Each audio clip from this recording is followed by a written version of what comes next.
Received the Silver Star for an operation flying caribous in April of 1970.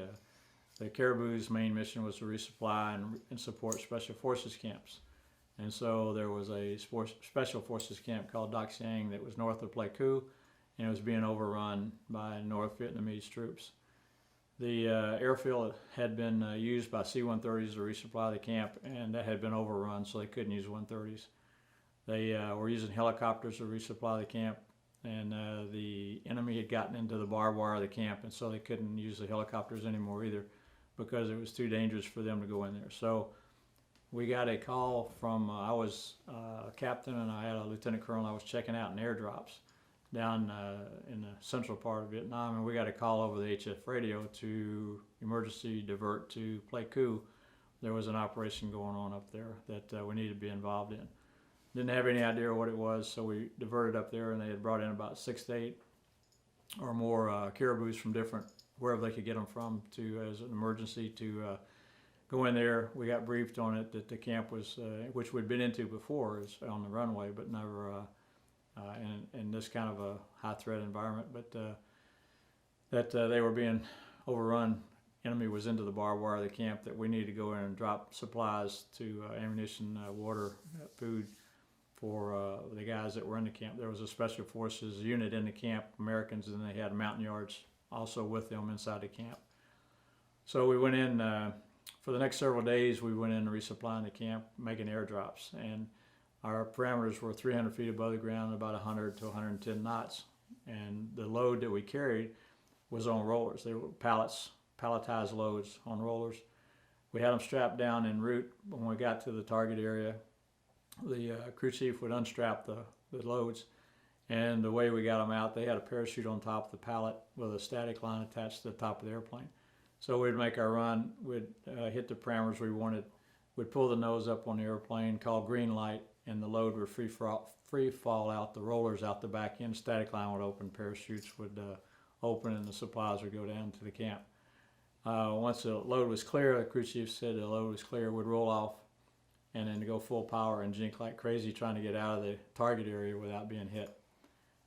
We lost 2 caribous in the first couple of days of the operation, and then after several trips in there, having had my E-26 experience prior to that, I sat down with a map and came up with a plan to go in at night and do a night airdrop into the camp. I picked a Dak To had a TACAN station that was south and east of Dak Siang. So I came off there on a certain radio so many miles, and that put us right at the end of the valley in direct line with the camp, and so we could come out at 10,000 feet off Dak To's TACAN, turn due north. That put us in line with the camp. We're at 10,000 feet. We pull the throttles to idle, and we start letting down. And so I figured if we could do this at night, coordinate with the Army, that would work. So I went over, and the Colonel Larrabee was the operations officer. He was running he was the DCO for the wing. He was running the operation up there. And I laid out the plan to him, and he said, well, we don't drop at night.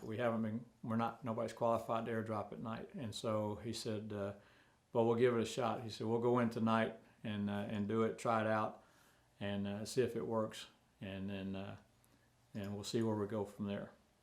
So that I asked him I said, if you would, since I have this plan in my mind, this concept of what this should look like, if I can fly left seat, you fly right seat as my co-pilot, and let me run it from that way. He said, that's fine. So we went in that way. So we took off from Pleiku, coordinated with the Army, took off from Pleiku at night with no lights on, no radio talk at all. We didn't talk to the tower about taking off because the enemy would listen to the radios, and they knew when airplanes were coming, and they knew what was going on at Dak Siang, that's probably where we were headed. So if we didn't say anything, they didn't know where we were going or what we were doing. So we tried to fool them that way. Went up, we hit Dak To, we turned south of the camp there. We 10,000 feet, started letting down, throttles and idle. Coordinated with the camp. After so long a period of time, they were supposed to light a 55-gallon drum inside the camp walls, so we'd have something light on the ground to aim for hitting our parameters for 300 feet above the ground and 110 knots. Now we're descending in this black hole, just hoping that our flight path is going to take us close to where they put the light on, and we've got something to aim for. So as we got to where I couldn't stand it anymore and the light hadn't come on, I started to go around, and as I started, they put the light on. We saw it, we dropped, but the load went long because we didn't have long. We couldn't stay going that direction because of that little hill to the north of the camp. So we dropped the load. It missed the camp, but we turned around, did a 180, came out of the valley there, flying, climbing out with max power. But we took the props and took them out of sync, because in a valley like that, if we had them in sync, you got one sound, even though you can't see it up there because we were all blacked out. At least they would have one sound to shoot at. So by taking the props out of sync, now the sounds bounce around. You don't have one exact place to shoot. So he came out and he saw that the procedure would work, which we coordinated with the camp and got that worked out. But they decided the next day we'd go ahead and fly the daytime missions that were scheduled.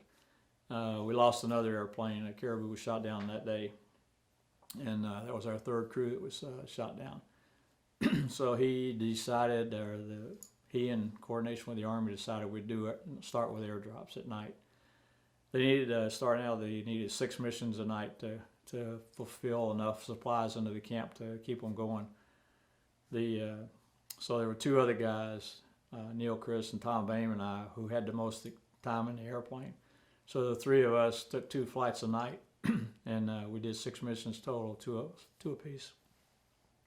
Excuse me, that for a couple of nights, and then we started checking out other pilots, and so we started spreading it around as far as the crews being checked out and flying in there doing this. And about 2 weeks later, after doing this, no other airplanes picked up any hits, and we didn't lose any more crews. We found out later that the North Vietnamese had pre-positioned one of their crack anti-aircraft battalions in the valley. And so the attack on the camp, they think now, was to draw in aircraft, to shoot down aircraft, and that they didn't really care about taking over the camp. When we were doing the daytime drops, we were going in, there was usually an A-1 Sky Raider on our wing, either shooting their guns or dropping nape. There was an F-100 making another pass, dropping smoke, and an F-4 dropping hard bombs. And that's basically what we had escorting us to go in there. I mean, we didn't have any weapons to shoot back with, so I knew I was sitting on a flak vest. I was wearing a flak vest. We had our M16s over the seats that we were sitting in, with clips in the rifle and rounds in the chamber with our survival vest. And it was basically, if we went down or got shot down and we lived through the crash or whatnot, it was every man for himself to get out of there and, try and defend ourselves. So it was a pretty hot area. But after the 2 weeks of night drops, we broke the siege and camp survived. And so they did a little ceremony that weekend with a presentation and dedication of a park bench, I believe, with a plaque, because he was from Atlanta. And in doing that, there was a guy who came up to us that night at the cocktail party and said, "Y'all flew the Caribou and Doc Shang, right?" And we go, yeah, we did. He said, "Well, I'm Sergeant," and I can't remember his name. "I was one of the Special Forces guys in the camp when you were resupplying us, and I just want to shake your hand," because he said, "If you hadn't gone, been able to drop supplies in there at night like you did, I wouldn't be here today, because we would have been overrun. And oh, by the way," that's when he told us about the anti-aircraft battalion that they had in there. That's neat. I had a question that just left my head. I'm getting old. About the Caribou, no. The tactics we used in the daytime? No, it was something about that